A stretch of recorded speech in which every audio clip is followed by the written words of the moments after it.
Assalamualaikum warahmatullahi wabarakatuh.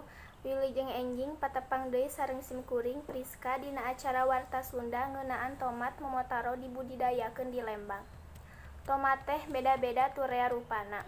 Disagedeungeun tomat nu ilahar dijual di pasar tradisional kiwari aya tomat nu beda tea, nyaeta tomat momotaro. Hargana kawilang mahal. Eta tomat teh dibudidayakeun ku patani Lembang tur dierong boga pangaji anu mahal.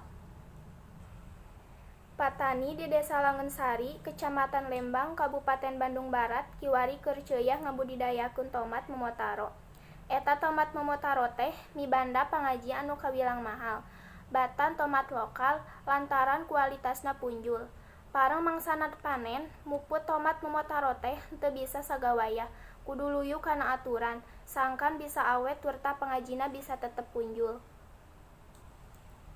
Tina ngaranna geus bisa kataksir yen tomat momotaro teh lain asli tomat ti urang, tapi ti Jepang. Tumuwuhna tomat momotaro kawilang langka di Indonesia, lantaran kudu ngaluyukeun jeung hawakatut lingkungan di Indonesia. Pon kitu deui dina ngurusna, leuwih bangga batan tomat nu ilaharna aya di urang. Matak moal aneh, upama harga eta tomat teh kawilang mahal. Sakitu wae ti simkuring mugia bermanfaat. Wassalamualaikum warahmatullahi wabarakatuh.